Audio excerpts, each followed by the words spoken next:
hablar también de eso. Buenas noches, José Emilio. Hola Virginia, hola Fernando, ¿Cómo mucho gusto estás? como siempre. Bueno, a primera vista, ¿qué análisis haces del resultado de domingo? Coincido con lo que ustedes plantean. Fíjense qué paradójico, porque cuando Axel Kicillof adelanta estos comicios, lo hace para no nacionalizar la elección, lo hace para provincializar la elección, temiendo un resultado en negativo en octubre. Y eso le vale una pelea con Cristina Fernández de Kirchner. Sin embargo, Milei, el presidente Milei nacionaliza eh, la elección, hace un plebiscito, propone un plebiscito respecto a su gestión gubernamental en una elección provincial y de remate no hace campaña, porque fue una elección nacional sin que la Libertad Avanza haga campaña, ni territorial, ni a través de las redes. Y bueno, el resultado fue el que ya hemos visto, un monumental voto castigo. Yo entiendo que básicamente hay que interpretarlo como un voto castigo más que un apoyo a la gestión del gobernador de la Ajá. provincia de Buenos Aires. Ah, bueno, esa lectura es interesante. ¿Por qué llegas a esa conclusión? Porque lo que se puso en juego, en discusión, fue el gobierno nacional. Eh, el mismo Milei hizo ese planteo y Axel Kicillof lo recoge porque desde el momento en el que Kicillof decide desdoblar hasta el momento de las elecciones, lo que se vio fue una gran caída de la imagen del gobierno nacional. Entonces, lo que antes era una fortaleza, luego fue una debilidad. Y yo creo que Kicillof, muy inteligentemente, recoge el guante y dice, bueno, si se trata de una elección nacional, frenemos a Milei. Entonces plantea que el voto no sea un voto a favor de su gestión, sino que sea un voto en contra de la gestión de Milei. Entonces, por eso yo entiendo que ha sido más un voto castigo. Fíjense ustedes que matemáticamente el peronismo hace una elección eh, correcta respecto a sus antecedentes. Claro, Lo que faltan exactamente. son los votos del PRO y la Libertad Avanza queda reducida a su núcleo crítico, que es un tercio del electorado. Ujú. Emilio, lo veíamos en este programa que tiene la ventaja de ser semanal, entonces como que hacemos como un balance para hacer la preproducción de este programa en base a los temas que han venido sucediendo en la semana. Y hace 3, 4 semanas venimos viendo primero lo que pasó con los audios de Españolo, luego lo que pasó también En el en el Congreso con Congreso, discapacidad. con discapacidad. Entonces, como que hubo una asociación de hechos que cambiaron mucho el panorama de lo que decías recién vos, de que por qué uno quería provincializar y el otro la quería nacionalizar. Porque obviamente también, por ejemplo en Córdoba, se eligieron candidatos sin mucho nombre porque se la tenía como ganada.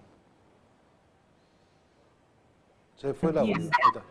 no se entiende la estrategia, si es que la hubo, no se entiende la estrategia política del gobierno nacional, porque claramente se veía en todas las encuestas, más allá de la intención de voto, una notoria caída en la imagen de la gestión. La gestión negativa, la imagen negativa superaba ampliamente a la imagen positiva en provincia de Buenos Aires. Lo mismo sucede en Córdoba y en muchas otras provincias.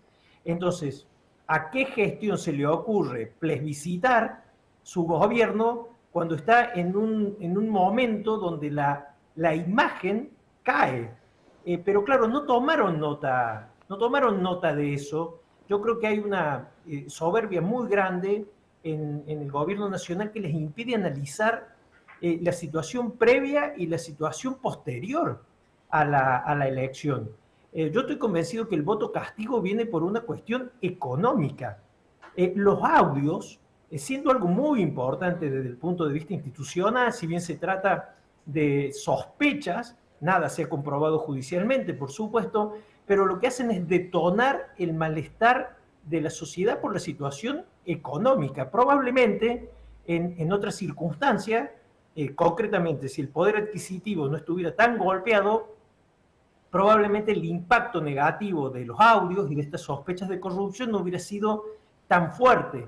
Pero hay un malestar social por la situación económica. El gobierno no lo advirtió, no lo advierte después de las elecciones y por eso decide acelerar, ratificar el rumbo y acelerar. De ahí que el panorama para octubre es bastante sombrío.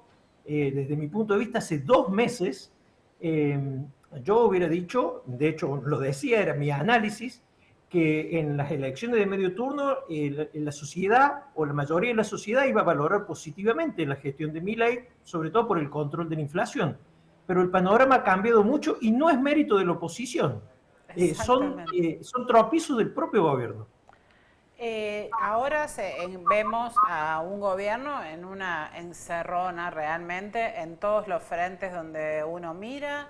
Por el lado cambiario no tiene dólares, por el lado de la gestión económica sigue enfrascado en el tema del superávit fiscal a como dé lugar, pero por el lado político también está en un problema serio porque las listas ya están presentadas, es como que no tiene gran margen de acción para cambiar la situación de cara a octubre, ¿no?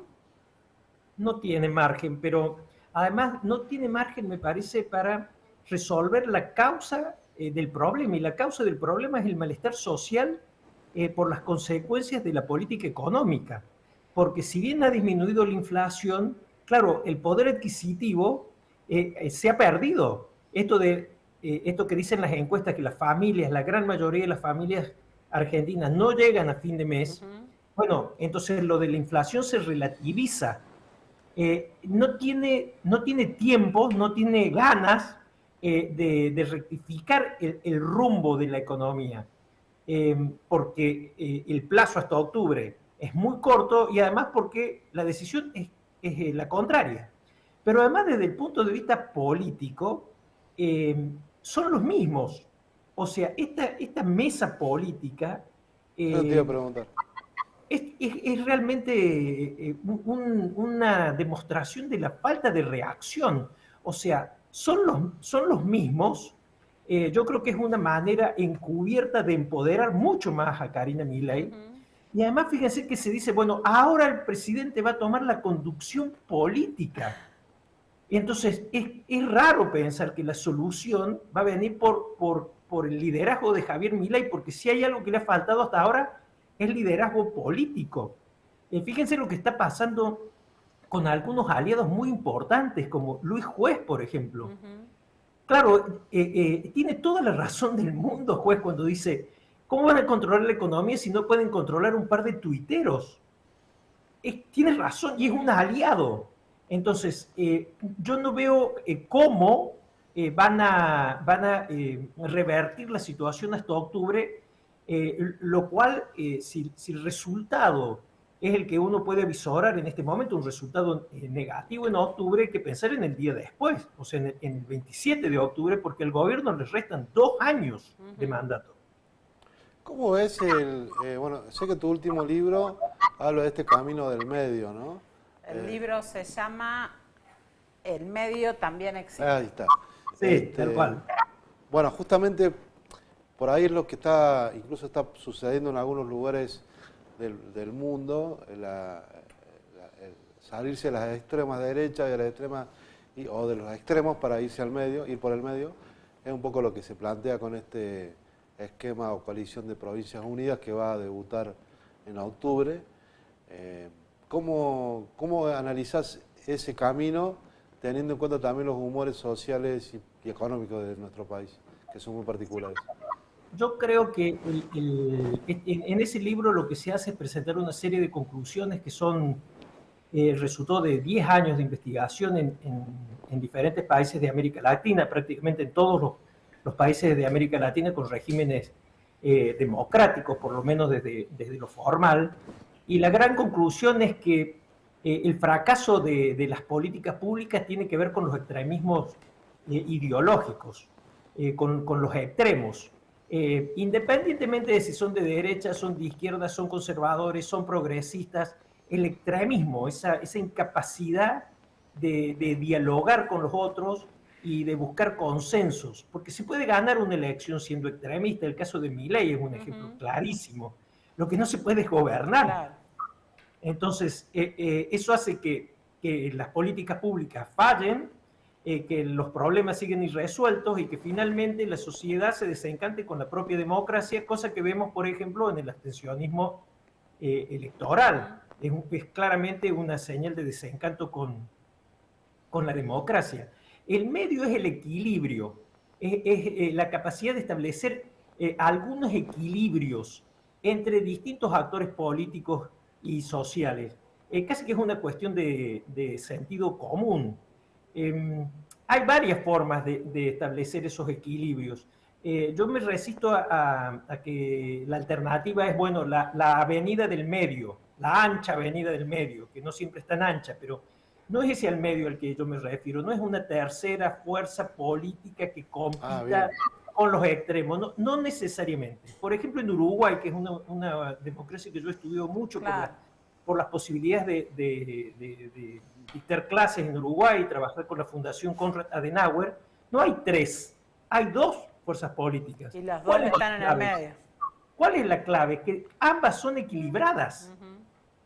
El Partido Nacional, por un lado, y el Frente Amplio por el otro, tienen extremistas, pero no son los que lideran los espacios políticos. Esos espacios políticos son liderados por moderados, por equilibrados. Por lo tanto, gane uno o gane otro, van a seguir dialogando. Entonces, a veces se trata de moderar a los extremistas. Es la función que yo esperaba que el PRO tuviera con... Claro, es la función de los partidos que funcionan también. Claro, entonces, por ejemplo, ¿hace falta una tercera fuerza? Bueno, yo creo que la opción 1 es moderar a los extremos. El PRO no lo pudo hacer con la Libertad Avanza, todo lo contrario. El peronismo parece intentarlo con el kirchnerismo. Ahora, como no sé si lo va a lograr o no, sí en la Argentina aparece esta alternativa de la tercera fuerza. Y ahí me parece que Provincias Unidas es una buena noticia para la democracia, más allá de cuántos votos saque. Yo creo que a los gobernadores les va a ir bien, pero a los gobernadores integrantes de Provincias Unidas y a los gobernadores en general les va a ir bien. Les está yendo bien, ya hubo unas cuantas elecciones, excepto en Cava, en todas las jurisdicciones les fue bien a los oficialismos. ¿Por qué les digo que para mí es una buena noticia? Porque es una alternativa, así como una alternativa política, así como fue una muy buena noticia el PRO en el 2015, y por lo tanto fue una muy mala noticia la desaparición del PRO, porque eran fuerzas que buscaban el equilibrio del sistema democrático. Yo creo que es una apuesta a 2 años vista, ¿no?